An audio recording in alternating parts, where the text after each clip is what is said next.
Welcome back, everyone. The anguish and desperate cries of the families with relatives on board Flight 370 are really difficult to watch. Many broke down today as word came out that all lives on the plane had been lost.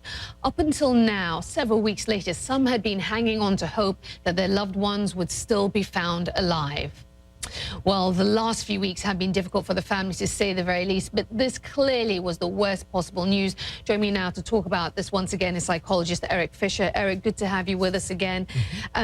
Before we get into the long road ahead of attempted healing for these families, I want to talk about the way this information was conveyed to these relatives ahead of the news conference through a text message. Now, you had a very interesting observation that maybe gave some insight into why a decision like that would be made. Just share that with us. Well, you know, why they said they try to contact family members through the phone and more traditional means, I think we have two issues. One is the speed of information these days. They had a press conference coming up, but also if we look at how they've treated the people at times throughout, there were definite miscalculations in the understanding of the emotional process. And to me, there was a lack of sensitivity when they dragged the mother out who was saying how she felt about how the situation had been mishandled last week. And now they send the text out to these families who obviously are grief-stricken. They're feeling exhausted. They're overwhelmed. They could say, well, hey, we notified them and now we can move on. So we have to look at what was the awareness or sensitivity of people in the government, in the industry, and are they really in touch with people? It's bad enough to get this news, the worst possible news. I'm speaking for the families here, these relatives. But the fact of the matter is they're having to absorb all of this so publicly, in the public space, being scrutinized by the media. I mean, that makes it so much worse. Well, emotions in that culture, again, are kept very close to the vest. And you have a situation where these people have been under a microscope and all their emotions have really been, you know, it's like up for the world on a billboard. That has to feel extremely invading and betraying to them. So they have mistrust towards the government, mistrust towards the airlines, mistrust towards the media. And while they were able to use the media to push the government and the airlines to get some information or to push the process, they also, again, like I said, felt used by them through this process. The healing process is going to be difficult, but hopefully if they can use each other as a community and they've built bonds through this, can hopefully help them heal rather than continue to stay in their place of feeling victimized. The process of healing, how much is that complicated by the fact that up until this moment in time, as we have this conversation, we don't know where the plane is. There are no bodies for these relatives to claim. How does that affect the healing process and ultimately closure?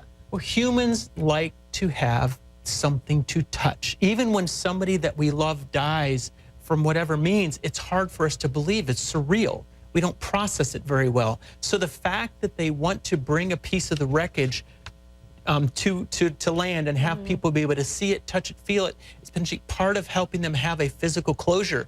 The other thing we have to look at, it does go down to the cultural ways that people deal with grief and the rituals in Asian cultures, at least Chinese cultures. You don't have a funeral for people younger in the families. You have them for the older people who died. So some of these parents who are grieving, this is their ceremony in some ways. This is their funeral, and there's very rigid rules. 49 days of grieving, they say.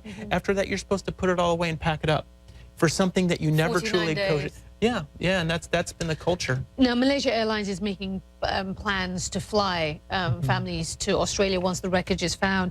Is that the right move for these grieving families? It's difficult to say right or wrong. For some who may need that physical closure to be able to touch that, see that, I think it's an offer to help them gain some sense, like I said, to say this may be their place where they touch their family member for the last time, even though it's a piece of wreckage. It's tragic, but like I said, it's part of the situation to help these people begin to move on with their lives.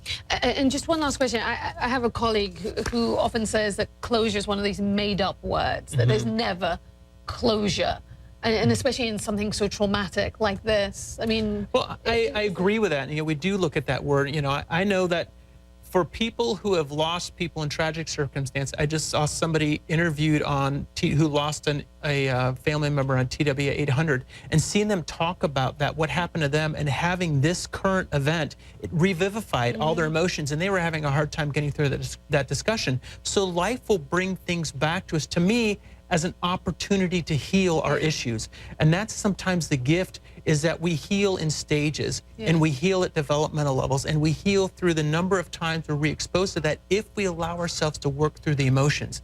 And without proper guidance, that's the tough part. Yeah, it certainly is. Erik Fisher, it is always so good to talk to you and get your insight. Thank you so much. Thank you.